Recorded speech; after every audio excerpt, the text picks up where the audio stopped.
Alhamdulillahi Rabbil Alamin. Wassalatu wassalamu ala ashrafil mursalin Nabiina wa maulana Muhammadin wa ala alihi wa sahbihi ajma'in. Wa ashhadu an la ilaha illallah wahdahu la syarika lah. Wa ashhadu anna Muhammadan abduhu wa rasuluh sallallahu alaihi wa ala alihi wa sahbihi wa man tabi'ahum bi ihsanin ila yaumiddin. Alhamdulillah, kembali di pagi hari ini kita melanjutkan kajian rutin dengan membaca tafsir salat. Dan insyaallah yang akan kita baca adalah apakah makmum perlu membaca Al-Fatihah. Halaman berapa, Pak? 115. Masya Allah.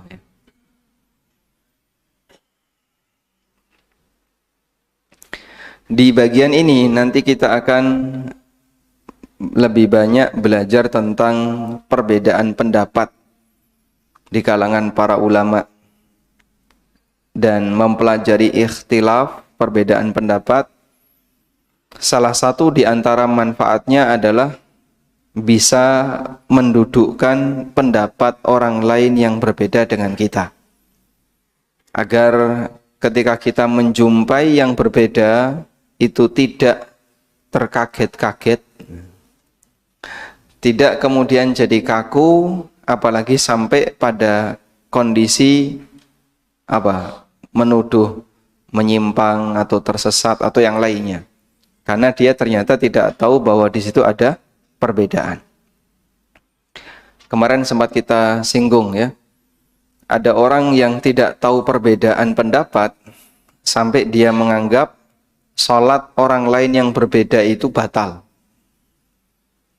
Sebuah bis di kampung saya. Kampung saya ada di pesisir pantai Lamongan ya. Ada bis ini, Pak. Biasanya ziarah itu mampir, dan masjid kampung kami sangat besar. Mungkin lebih besar daripada masjid kampus. Masjidnya besar. Lalu sholat subuh berjamaah. Nah, di kampung ini kalau sholat subuh itu imamnya nggak pakai kunut.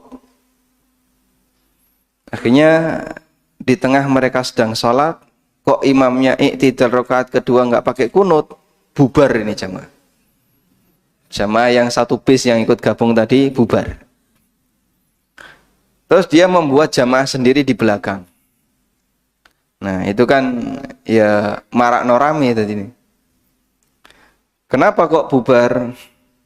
Karena menurut dia imam tidak kunut, sholatnya batal. Nah, itu salah satu di antara contoh ketika orang tidak bisa menyikapi perbedaan.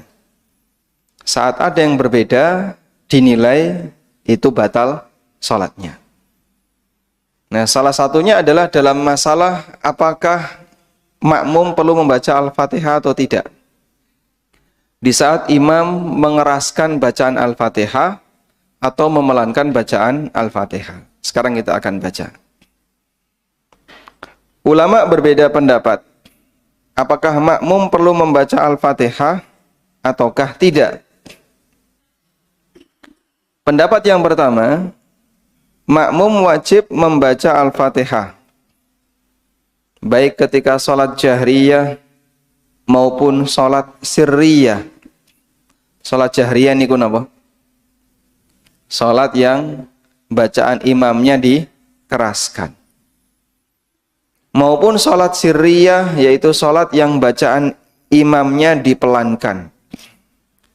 Baik makmum mendengar suara imam maupun makmum tidak mendengar suara imam.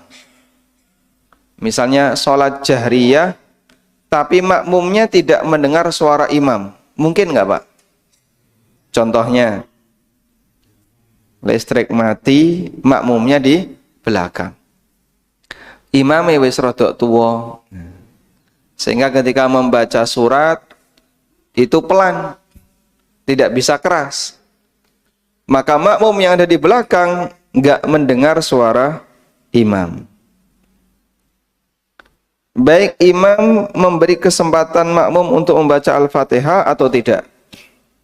Imam memberi kesempatan makmum baca Al-Fatihah itu misalnya selesai baca Fatihah, imamnya diam. Diam lama sekali baru kemudian baca surat. Nah, diam lama itu imam memberi kesempatan bagi makmum untuk membaca Fatihah. Intinya menurut pendapat pertama ini, makmum wajib membaca Al-Fatihah apapun kondisi imamnya. Ini merupakan pendapat yang diriwayatkan dari Umar bin Khattab, Ubadah bin Samit, Abdullah bin Amr bin As, dan Abu Hurairah radhiyallahu anhum ajma'in. Ada beberapa daftar sahabat di sini. Umar, Ubadah, Abdullah bin Amr bin As, dan Abu Hurairah radhiyallahu anhum. Juga pendapat Imam Asy-Syafi'i dalam Qaul Jadid. Qaul Jadid itu pendapat baru Imam Syafi'i. Sehingga atau pendapat ini disampaikan setelah beliau meninggalkan Baghdad. Dan pendapat mayoritas ulama Syafi'iyah, pendapat Imam Bukhari, Ibnu Hazm, Ishaq bin Rahuyah, Al-Auza'i, Al-Laits bin Sa'ad, dan pendapat yang dipilih oleh Asy-Syaukani, As-Sun'ani, Syekh bin Baz, Syekh bin Utsaimin, kemudian Syekh Muhammad Mukhtar Asy-Syinkiti. Ada banyak daftar ulama di sini yang berpendapat seperti itu. Sudah? Dalilnya adalah hadis dari Ubadah bin Samit radhiyallahu anhu. Beliau bercerita, kami pernah salat di belakang Rasulullah sallallahu alaihi wasallam ketika salat subuh. Rasulullah sallallahu alaihi wasallam membaca surat dan beliau merasa terganggu. Karena ternyata di belakangnya ada orang yang baca surat dan suaranya terdengar oleh Rasulullah sallallahu alaihi wasallam. Selesai salat, Rasulullah sallallahu alaihi wasallam bertanya, "La'allakum taqra'una khalfa imamikum?" Apakah kalian tadi membaca surat di belakang imam kalian? Maka para sahabat menjawab, benar ya Rasulullah. Kemudian Nabi SAW bersabda, la taf'alu, jangan kalian lakukan, illa bi fatihatil kitab, kecuali untuk bacaan surat Al-Fatihah, fa innahu la salata liman lam yaqra' biha. Karena tidak ada salat bagi makmum atau bagi orang yang tidak membaca surat Al-Fatihah. Baik. Sekarang kita lihat keterangan Al-Khattabi. Al-Khattabi mengatakan, hadzal haditsu nassun bi anna qira'atal Fatihah Fatihatil kitabi wajibatun ala man shalla khalfal imam. Hadis ini merupakan dalil tegas bahwa orang yang membaca Al-Fatihah hukumnya wajib bagi orang yang salat di belakang imam. Sawa'un jaharal imamu bil qira'ah, baik imamnya mengeraskan bacaan au khafat biha, atau memelankan bacaan. Wa isnaduhu jayyid la ta'na fihi, dan hadis ini sanadnya jayyid, tidak ada cacat, alias bisa dijadikan sebagai dalil, yaitu hadis dari sahabat Abdullah bin Amr bin As radhiyallahu anhuma. Baik, sekarang kita beralih ke pendapat yang kedua. Pendapat yang kedua, makmum tidak wajib membaca surat Al-Fatihah. Makmum tidak wajib membaca surat Al-Fatihah, baik ketika sholat jahriyah maupun sholat sirriyah. Ini merupakan pendapat Hanafiyah, salah satu pendapat dalam madhab Hambali.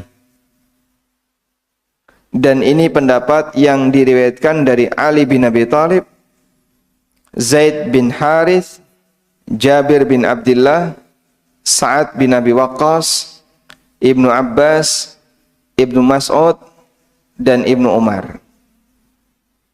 Ada banyak daftar sahabat dalam pendapat yang kedua ini. Dalilnya adalah hadis dari Jabir radhiyallahu anhuma. Jabir bin Abdullah radhiyallahu anhuma mengatakan bahwa Nabi sallallahu alaihi wasallam bersabda, "Man kana lahu imam." Barang siapa yang punya imam. Punya imam itu artinya apa? Salat jamaah. Fa inna qira'atal imami lahu qira'ah. Maka bacaan imam menjadi bacaan bagi makmum. Bacaan imam adalah bacaan baginya. Dalil kedua, ini dalil yang pertama ya. Dalil kedua adalah hadis Abu Bakrah. Abu Bakrah, nama aslinya siapa Pak? Abu Bakrah itu beda dengan Abu Bakar ya. Abu Bakrah ini mantan budak. Nama aslinya Nufai Ibnul Harith As-Saqafi. Kenapa disebut Bakrah? Abu Bakrah, Bakrah itu artinya kerean. Nah, tahu Bakrah? Kerean? Yang dipakai untuk ngerek timbo, melbu sumur. Kerean ini namanya bahasa Arab Bakrah.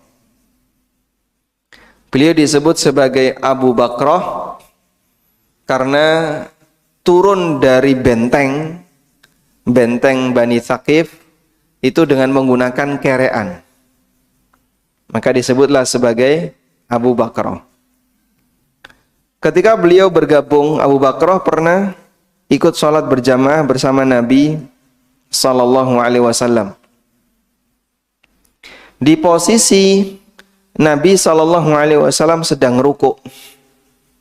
Rasulullah SAW sedang rukuk, datang Abu Bakrah. Telat dia.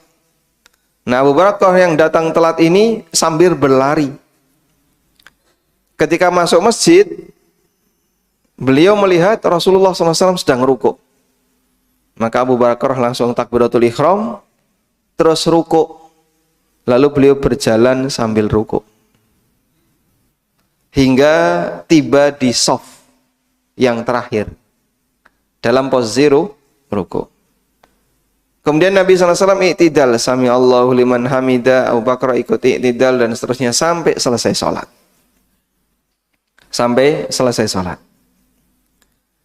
Selesai sholat, Rasulullah SAW tidak menyuruh Abu Bakrah untuk menambah 1 rakaat.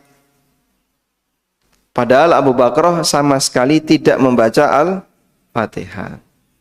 Karena ketika itu beliau hanya takbiratul ihram, terus ruku.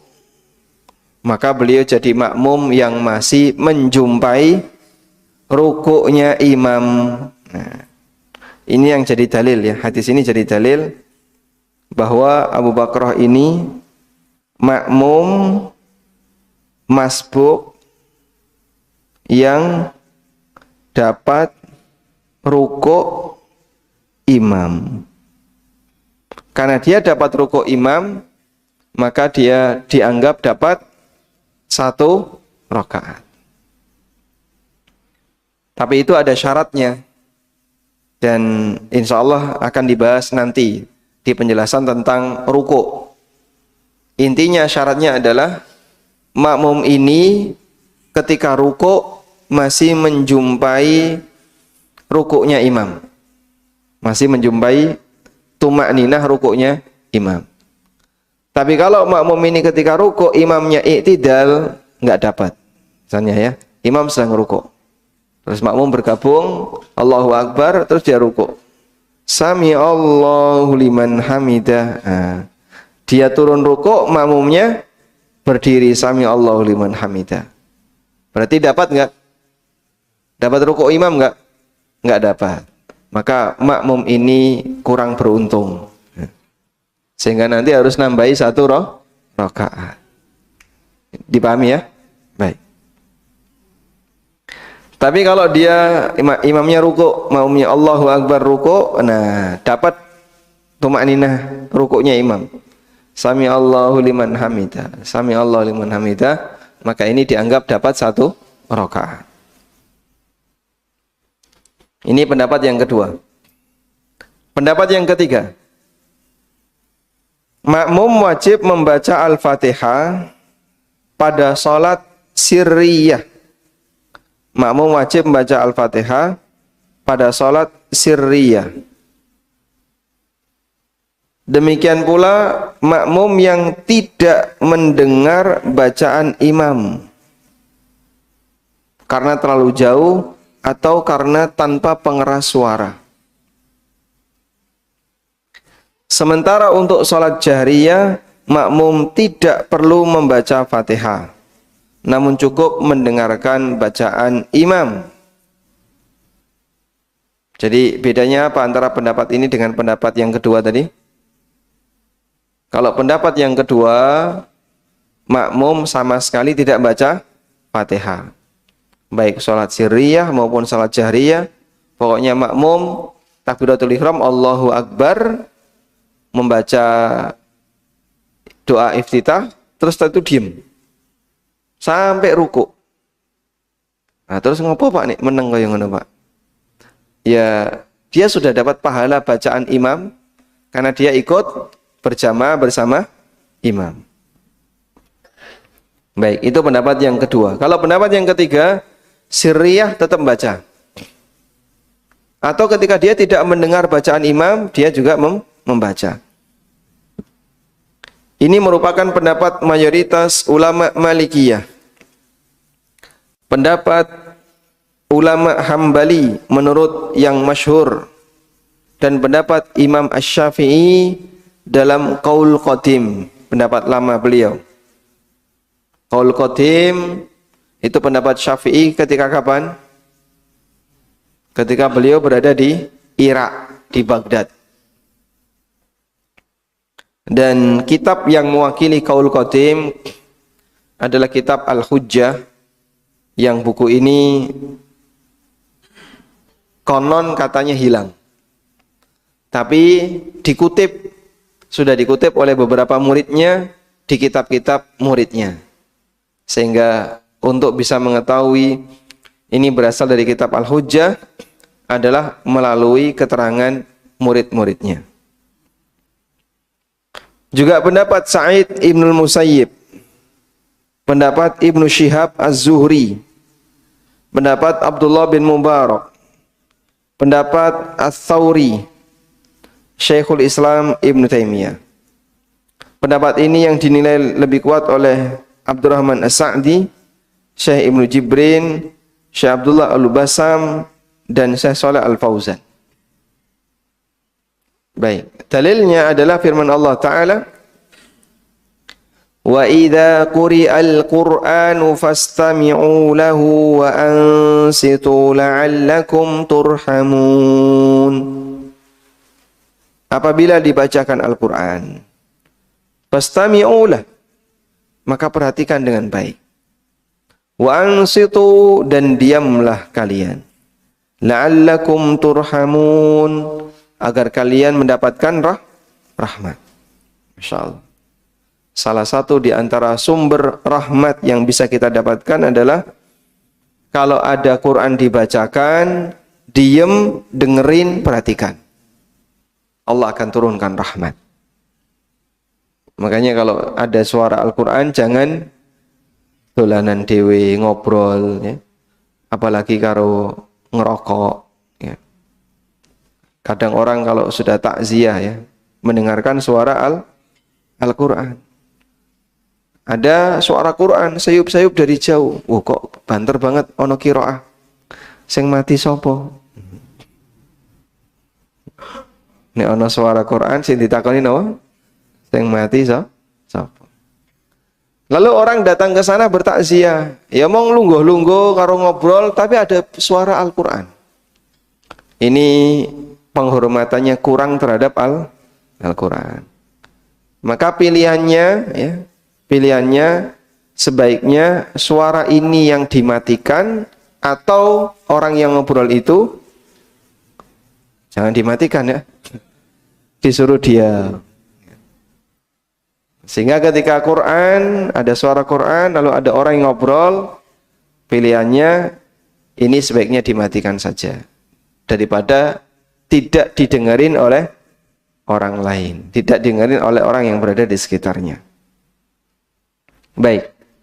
Imam Ahmad menjelaskan tafsir ayat ini. Beliau mengatakan, Ajma'an nas ala anna hadhil ayah fis salah.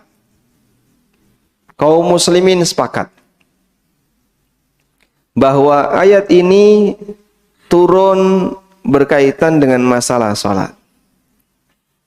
Apabila dibacakan Al-Quran ketika salat, maka dengarkanlah, perhatikanlah dan diamlah agar kalian dirahmati. Dan kemudian makna meluasnya adalah berlaku untuk semua bacaan Al-Quran yang didengar oleh seorang muslim, baik di dalam salat maupun di luar salat. Sehingga ketika imam mengeraskan bacaannya, maka makmum cukup diam memperhatikan imam sampai selesai membaca. Dan jika tidak mendengar suara imam karena salatnya dipelankan, maka makmum harus membaca Al-Fatihah sebisanya. Ini berdasarkan hadis Nabi SAW, La salata liman lam yaqra' bifatihatil kitab. Tidak ada salat bagi orang yang tidak membaca Al-Fatihah. Dan pendapat inilah yang lebih dekat kepada kebenaran, yaitu pendapat yang ketiga. Di antara alasan yang cukup kuat adalah bagian ini. Adanya keselarasan hukum syariat. Dalam arti, jika imam diperintahkan untuk mengeraskan bacaan ketika sholat, berarti harus ada yang mendengarkan. Kalau imam diperintahkan untuk mengeraskan bacaan surat Al-Fatihah atau bacaan Al-Quran ketika sholat, berarti kan kudune ana sing ngrungokno, harus ada yang mendengarkan. Lalu siapakah yang harus mendengarkan bacaan imam? Tentu saja adalah makmum. Nah, jika makmum juga diperintahkan untuk membaca surat Al-Fatihah, maka imam mengeraskan bacaan, makmum yo maca dewe-dewe. Lalu siapa yang mendengarkan? Jadinya kan nggak ada yang mendengarkan. Berarti kalau kita memiliki prinsip keselarasan syariah, makmum juga harus mendengarkan bacaan imam. Oleh karena itu dalam sholat jahriyah saja, makmum tidak perlu untuk membaca surat Al-Fatihah jika dia mendengar bacaan imam. Walhamdulillah. Baik. Jenengan nggih prakteknya tadi Pak? Nggih. Atau punya pendapat yang berbeda? Pendapat yang keempat.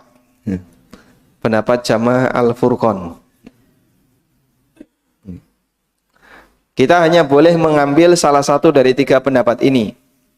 Kalau enggak pendapat pertama, kedua atau ketiga. Dan tadi kita sudah sampaikan, kalau menimbang mana yang lebih mendekati, insya Allah pendapat yang ketiga lebih mendekati. Wallahu a'lam. Walhamdulillahirabbil alamin. Sudah selesai bab tentang apakah makmum membaca Al-Fatihah ataukah tidak. Selanjutnya kita beralih ke memilih surat sesuai sunnah. Memilih surat sesuai sunnah. Sebelumnya kita akan membahas pembagian Al-Quran. Al-Quran terdiri dari 30 juz, berapa surat? 114 surat. Ada orang yang pernah meresmikan pondok. Ya, beliau pejabat ya. Datang ke pondok pesantren tahfidz Al-Qur'an. Untuk meresmikan, memberikan bantuan ya. Lalu tampil anak-anak yang sudah hafid. Ada satu anak yang hafal 30 juz. Kemudian disampaikan oleh kepala pondoknya, anak ini sudah hafal 30 juz. Lalu orang ini tanya, alhamdulillah sudah 30 juz, masih kurang berapa juz lagi? Masya Allah. Ada orang muslim yang awam terhadap Qur'annya, itu sampai gak ngerti jumlah Al-Quran itu ada berapa juz. Nah, seperti ini jangan sampai terjadi pada kita ya. Ya, kalaupun awam-awam dalam Quran, ya jangan sampai gak ngerti ketika ditanya, Quranmu itu bahasanya apa? Wah, gak tahu saya itu bahasa apa. Kamu sok bahasa Qurannya kok ya orang ngerti. Ya bahasa Arab Pak, jangan sampai tidak tahu Quran bahasa apa. Nah, sampai sekarang saya masih menjumpai mu'allaf. Beliau mu'allaf dari sebelumnya agama Nasrani. Bahasa asli Injil itu bahasa apa? Wah, saya juga nggak tahu Pak. Kan seharusnya yang punya perhatian itu yang punya kitabnya. Kalau Bapak tanya ke saya bahasa asli Al-Quran itu apa? Kami kaum muslimin bisa jawab. Karena kita bukan orang yang buta dengan kitabnya. Makanya kalau ada orang beragama, tapi nggak ngerti Alkitab, nggak ngerti kitabnya, nah ini aneh. Berarti dia tidak punya perhatian terhadap agamanya. Baik. Nah, kaum muslimin meskipun bisa jadi dia awam, tapi insya Allah masih ngerti Al-Quran. Bahkan membacanya setahun sekali khatam, gitu. Pas Ramadan tok. Setelah itu Qurannya disimpan. Nah, sekarang ada pembagian lain. Dari 114 surat itu, para ulama membagi menjadi 4 kelompok. Dari 114 surat, para ulama menjadi 4 kelompok. Coba kita bahas di sini. Sebelum membahas surat yang sesuai sunnah yang dibaca oleh Nabi SAW ketika sholat, terlebih dahulu kita akan mengenal pembagian surat dalam Al-Quran dilihat dari panjang pendeknya. Dilihat dari panjang pendeknya, surat dalam Al-Quran dibagi menjadi 4. Yang pertama, surat At-Tiwal. Surat At-Tiwal. At-Tiwal itu dari kata tawil. Tawil artinya panjang. Tawil artinya panjang. Kalau ada orang yang namanya mat tawil, itu berarti dhuwur. Surat At-Tiwal adalah surat yang panjang-panjang. Jumlahnya ada 7, karena itu sering disebut dengan As-Sab'ut Tiwal. 7 itu apa saja Pak? Bagian depan Al-Quran selain Fatihah. Al-Baqarah, Ali Imran, An-Nisa, Al-Ma'idah, terus Al-An'am, Al-A'raf, satu lagi Al-Anfal. 7 surat ini disebut dengan As-Sab'ut Tiwal. 7 surat yang panjang-panjang. Baik, yang kedua, surat Al-Mi'in. Surat Al-Mi'in. Kata Al-Mi'in itu dari kata mi'ah. Mi'ah artinya 100. Al-mi'ah artinya 100. Disebut surat Al-Mi'in berarti surat yang jumlah ayatnya di angka 100. Kurang lebih 100. 100 lebih dikit atau 100 kurang dikit. Itu dimulai dari At-Taubah, terus ke belakang termasuk Al-Kahfi, Maryam, Toha, itu masuk surat Al-Mi'in. Selanjutnya yang ketiga, surat Al-Mathani. Dari kata sanna yang artinya mengulang. Menurut keterangan Ibnu Abbas radhiyallahu anhu dan Sa'id bin Jubair, disebut demikian karena Allah banyak mengulang tentang kewajiban, tentang hukum dan kisah-kisah di surat Al-Mathani. Jadi surat Al-Mathani itu isinya mirip-mirip. Dan rata-rata yang diawali dengan Hamim. Makanya ada sebutan surat Hamaim. Surat apa? Hamaim. Surat Hamaim itu surat yang diawali dengan Hamim. Atau yang dia diawali oleh huruf seperti ini. Seperti Shad, Yasin, dan yang mirip-mirip kayak gini. Ini masuk kategori surat Mathani. Ada beberapa surat Pak yang diawali dengan Hamim itu jejer-jejer ya. Coba kita ambil salah satu contoh yang diawali dengan Hamim jejer-jejer. Surat Ghafir ini diawali dengan Hamim. Setelah surat Ghafir, surat Fussilat juga diawali dengan Hamim. Kemudian surat apa lagi? Lanjutannya surat Asy-Syura, coba kita lihat. Diawali dengan Hamim. Hamim, Ain, Sin, Qaf. Kemudian surat Az-Zukhruf, coba kita lihat. Juga diawali dengan Hamim. Hamim wal kitabil mubin. Itu jejer-jejer Pak, Hamim, Hamim, Hamim ya. Makanya disebut dengan surat apa tadi? Hamaim. Dan surat ini karena isinya itu kurang lebih mirip, berulang, makanya sering disebut dengan surat Al-Mathani. Sudah?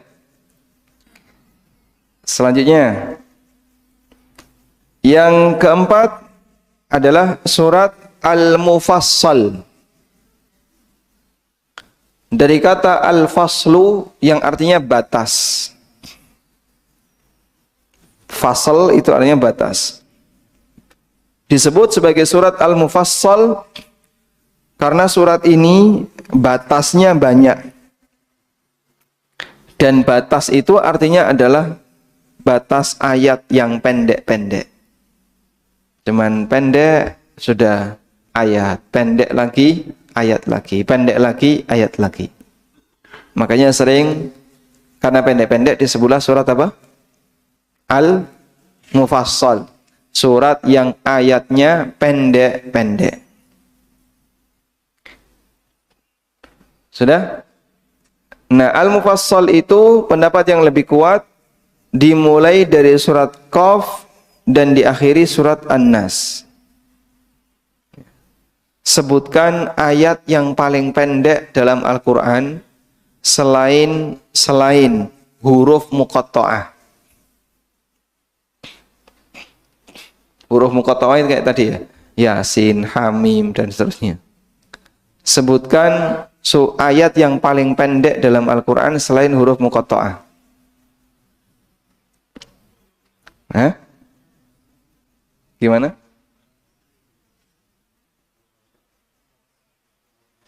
Apa Pak? Al-Kautsar. Ayat, bukan surat. Ayat yang paling pendek itu surat apa, ayat berapa? Al-Qalam, bunyinya gimana? Itu huruf muqatta'ah, yang selain huruf muqatta'ah. Itu huruf muqatta'ah juga. Kalau al-qalam coba kita lihat ya. Hamim ini juga pendek, Pak. Hamim itu ayat 1 ya. Sehingga orang misalnya imam baca waladhdallin amin, hamim, Allahu akbar. Itu berarti dapat satu ayat terus ruko. Cuman bukan ini yang kami maksud. Ayat yang paling pendek. Al-Qalam. Coba kita lihat Al-Qalam. Di Al-Qalam ada apa sih? Al-Qalam sekarang. Nun itu belum satu ayat. Nun itu belum satu ayat. Nun wal qalami wa ma yasturun itu baru satu ayat. Ada yang tahu?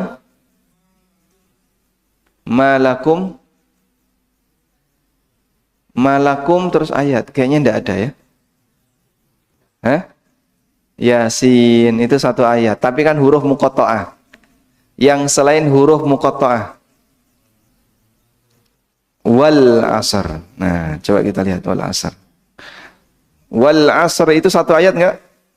Satu ayat. Coba kita lihat surat Al-Asr. Wal asr, mana surat Al-Asr, Pak? Satu ayat. Wadduha. Satu ayat enggak itu? Satu ayat. Sehingga ayat yang terpendek dalam Al-Quran adalah ayat yang berisi sumpah. Wadduha itu satu ayat. Wal fajr itu juga satu ayat. Maka ayat yang terpendek dalam Quran adalah ayat yang berisi sumpah. Demi masa, demi waktu duha, demi waktu fajar. Itu satu ayat. Sudah? Nah, pendek-pendek seperti ini disebut dengan surat apa tadi? Al-Mufassal. Ayatnya cuman pendek-pendek ya. Kemudian dasar mengenai pembagian ini, landasan pembagian ini adalah hadis dari Wasilah bin Al-Asqa radhiyallahu anhu, di mana Nabi SAW bersabda, "U'titu makanat Tauratis sab'a wa u'titu makanaz Zaburil ma'in wa u'titu makanal Injilil mathani wa fuddiltu bil mufassal." Aku diberi pengganti isi Taurat dengan As-Sab', yaitu 7 surat yang panjang, As-Sab'u Tiwal.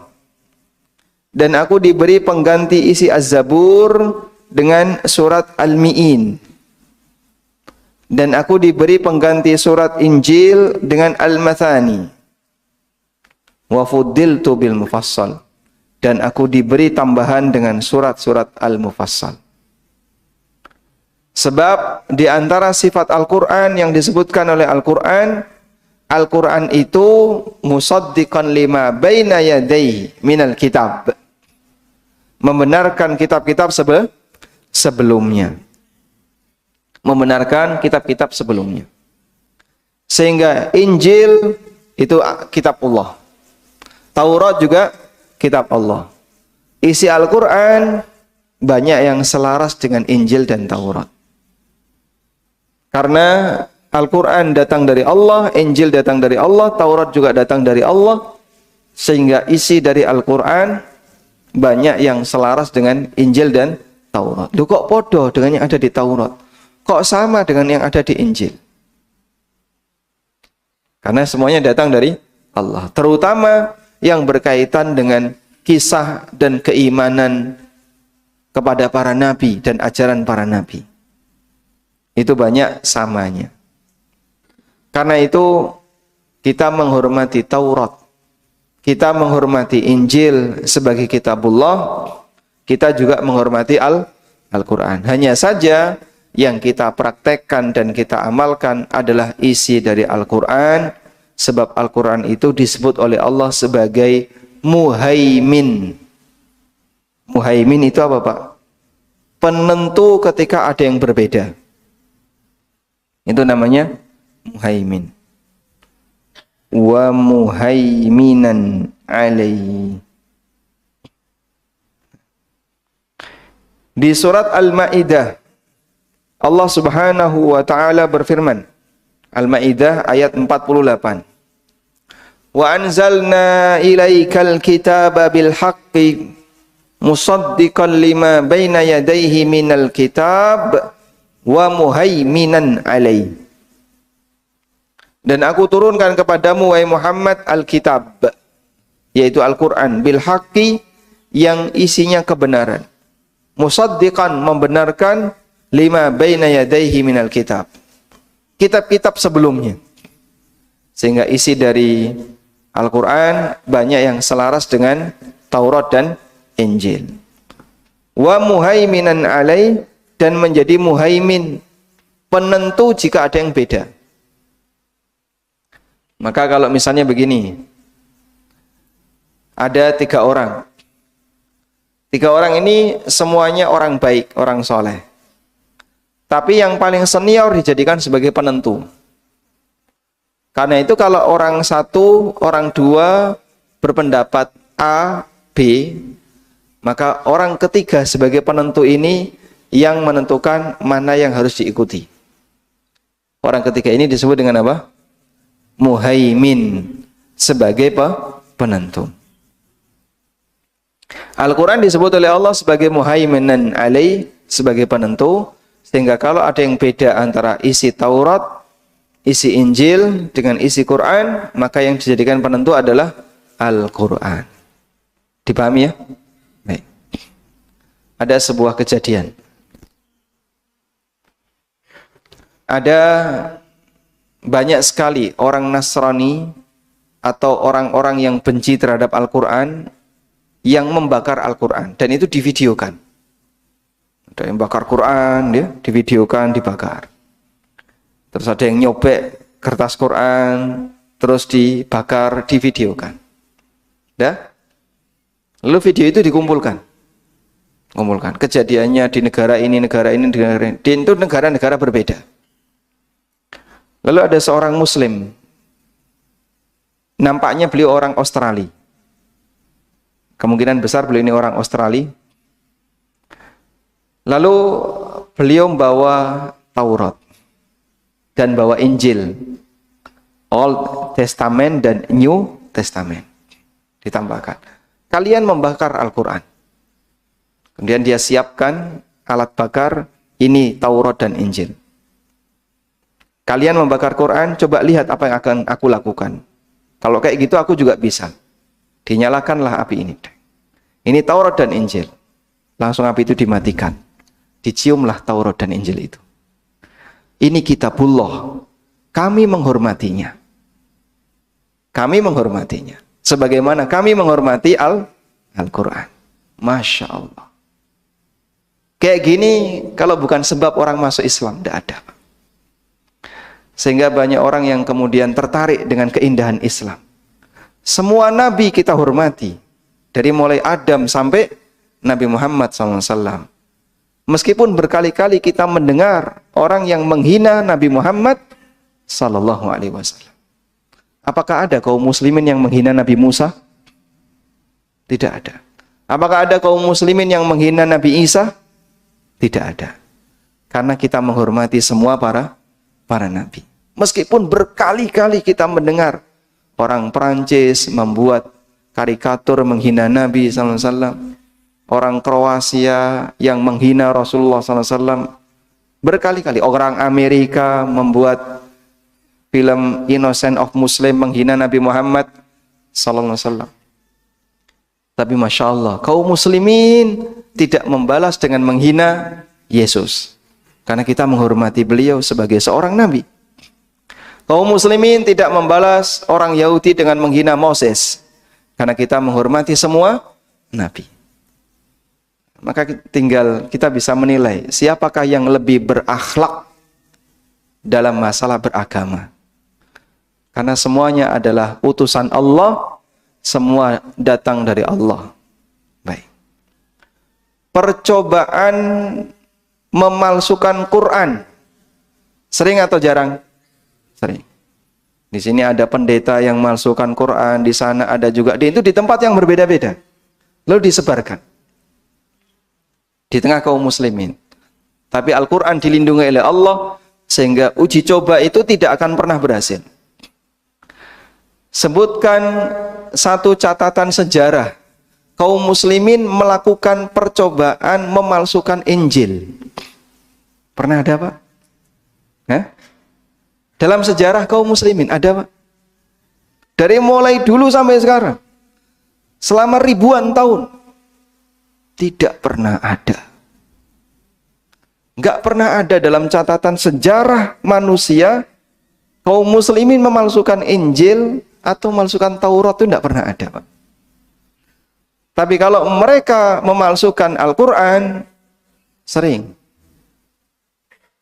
Lalu siapakah yang lebih beradab dan lebih berakhlak dalam beragama?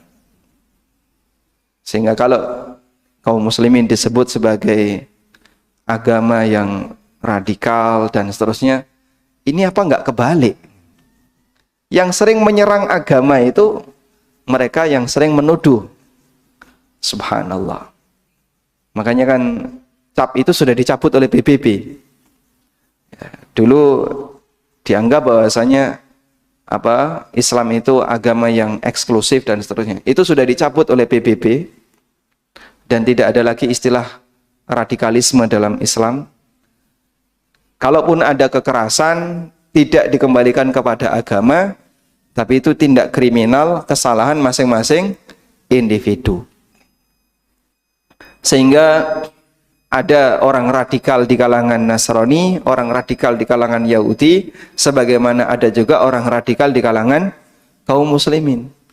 Tapi itu tidak boleh dikembalikan kepada agama. Namun kalau kita bicara bagaimana penghormatan kaum muslimin terhadap agamanya, tadi Bapak Ibu bisa bandingkan antara sikap kanan yang dilakukan oleh kaum muslimin dengan sikap tidak menghormati agama yang dilakukan oleh sebagian tokoh dari kalangan agama yang lain. Wallahu ta'ala alam. Wa sallallahu ala nabiyyina Muhammadin wa ala alihi wa sahbihi wa sallam.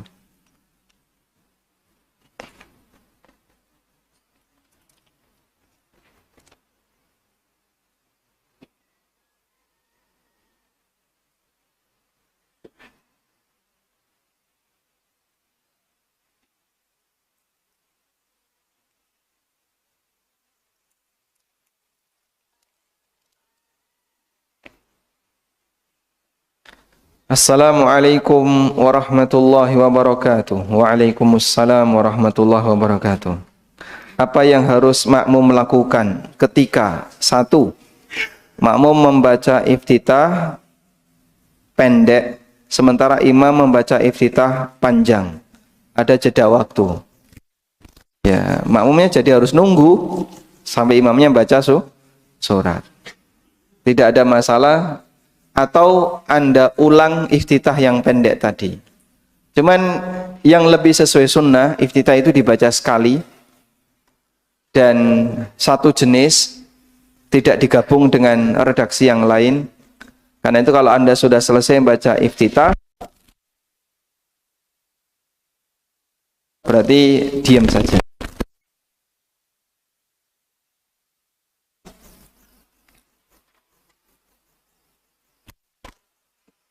Pada zikir setiap rukun sholat selalu ada jeda. Nah, kalau seperti ini, misalnya makmum rukuk, baca doa rukuk 3 kali.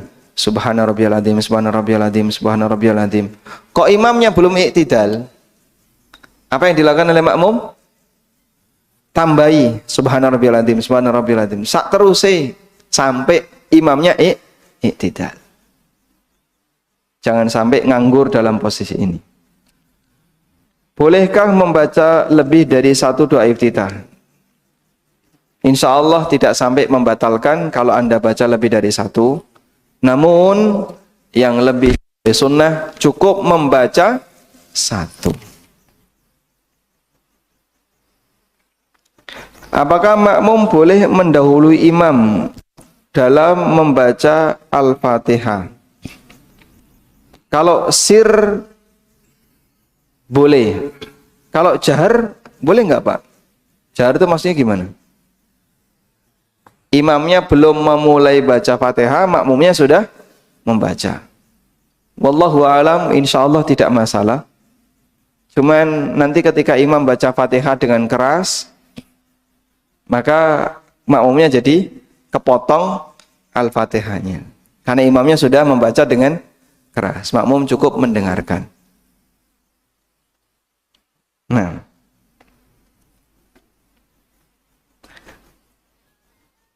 ketika kami ibu-ibu bermakmum dengan ibu-ibu pada sholat jahriyah, di rumah ada bapak-bapak, imam tidak mengeraskan suaranya, kami mengatakan subhanallah, namun imam tetap sir. Demikian juga di rakaat kedua. Setelah selesai kami menanyakan kok bacanya tidak dikeraskan, imam mengatakan boleh tidak dikeraskan karena mungkin ada. Yang kami tanyakan adakah dalilnya. Nah, mengenai keras dan pelan itu sifatnya anjuran dan tidak wajib. Sehingga kalau sholat isya tapi imamnya pelan, sah atau batal? Ya, sah. Kenapa? Karena keras dan pelan itu hukumnya apa? Anjuran dan tidak wajib. Atau sholat subuh imamnya pelan, sah atau tidak? Sah. Sebaliknya sholat duhur imamnya keras, sah atau tidak? Sah.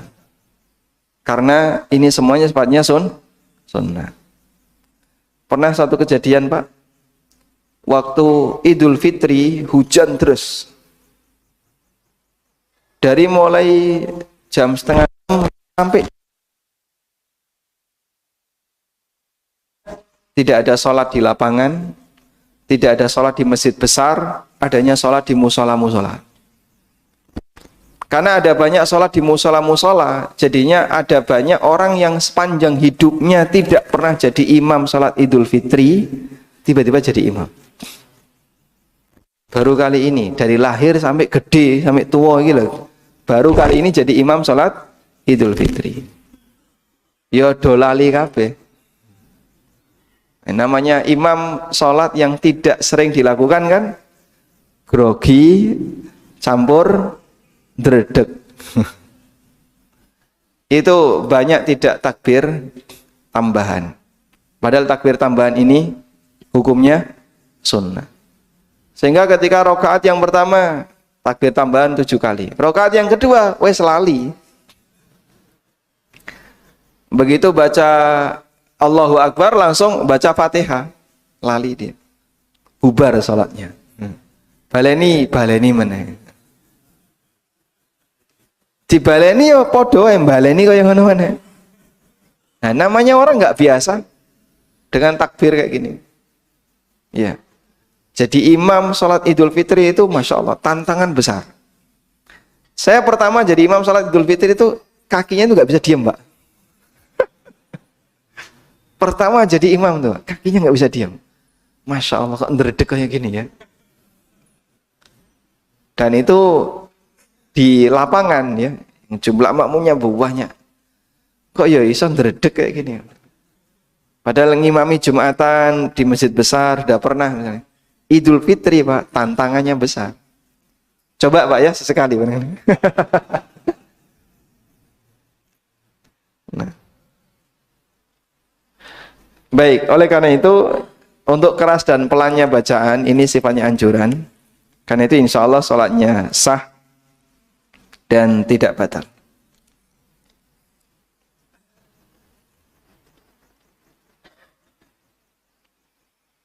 Assalamualaikum waalaikumsalam. Mana yang lebih utama? Jika ada ikhwan, apakah bersegera sholat di rumah atau pergi ke masjid dengan harapan bisa sholat jamaah dengan musafir? Tapi kira-kira sudah terlambat sholat lebih dari 1 jam. Masya Allah. Subuh jam 4, teko jam 5. Ya, muga-muga ana kancane. Yang lebih dianjurkan mana? Sholat di rumah atau datang ke masjid? Ya? Mana yang lebih dianjurkan? Ke masjid. Ada sebuah hadis. Hadisnya berbunyi begini. Man tawaddo'a fa ahsanal wudu'a thumma atal masjid. Siapa yang berwudu dan dia wudunya sempurna, lalu dia datang ke masjid. Wajadan nasa qad sallu. Ternyata dia menjumpai jamaah sudah selesai salat. Kalimatnya gini. Fawajadan nasa qad sallu. Fawajadan nas qad sallu. Ya, ini hadisnya ya. Barang siapa yang berwudu dengan sempurna, tsumma raha, kemudian dia berangkat menuju masjid. Fawajadan nasa qad sallu, lalu dia jumpai masyarakat sudah selesai salat. Sehingga ini orangnya telat. Datang sampai masjid, jamaah udah bubar. Isinan itu, Pak. Mesti izin, tapi dia tahan rasa malu itu. A'tahullahu mithla ajri man shallaha wa hadaraha. Maka Allah akan memberikan kepadanya pahala seperti orang yang salat jamaah dan menghadiri jamaah. La yunqisu dzalika min ujurihim syai'an. Allah tidak mengurangi pahala mereka sedikit pun. Nah, jadinya gimana? Tetap dekoning masjid meskipun sudah bubar. Ya menurut perhitungan, adzan gek tangi, bertangi klise terus ngicipi panganan dhisik. Bareng ngicipi panganan masuk toilet, buang air besar. Di tengah seperti itu terdengar suara qomat. Lalu dia selesaikan hajatnya, datang ke masjid, optimis salat pasti sudah selesai. Udah optimis ya, bukan pesimis lagi. Betul, sampai di masjid sholat sudah bubar. Mungkin bagi sebagian orang isin nek teko kok. Ini kan melawan arus jadinya, anti mainstream ya. Anti mainstream orang ini kan. Tapi dia tetap datang, insya Allah dapat pahala apa? Dapat pahala jamaah, dan hadisnya sahih riwayat Abu Dawud dan yang lainnya. Meskipun bisa jadi di dalam masjid dia sholat sendiri. Kalau ada yang mau nemeni ya alhamdulillah, kalau dia sholat sendiri tidak masalah. Nah. Apakah afdal jika mengamalkan dzikir pagi atau petang setelah seseorang melakukan aktivitas yang lain terlebih dahulu? Jadi tidak langsung diamalkan setelah selesai sholat. Dapat pahala dzikir pagi dan petang. Ya. Meskipun lebih afdal yang lebih di awal waktu. Jadi dzikir pagi dan sore itu boleh melebihi waktu. Misalnya dzikir pagi setelah subuh sampai terbit matahari. Lebih dari itu boleh enggak, Pak? Boleh. Dzikir sore dari asar sampai maghrib. Lebih dari itu boleh enggak, Pak? Boleh. Tapi lebih dekat ke waktu subuh lebih afdal. Lebih dekat ke waktu asar lebih afdal.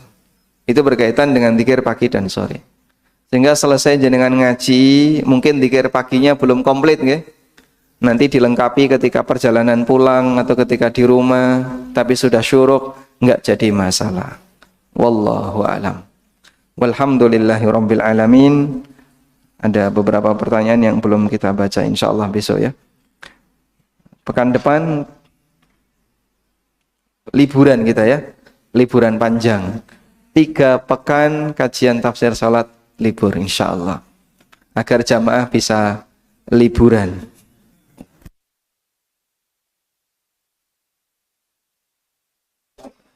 Berarti nanti ujian akhir dulu, ujian akhir semester. Setelah itu liburan. Setuju nggak?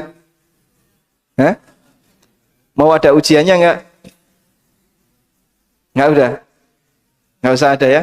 Nanti nak jamaahnya mutung. Baik. Wassallallahu ala nabiyyina Muhammadin wa ala alihi wa sahbihi wa sallam wa da'wana subhanakallahumma wa bihamdika asyhadu an la ilaha illa anta astaghfiruka wa atubu ilaik.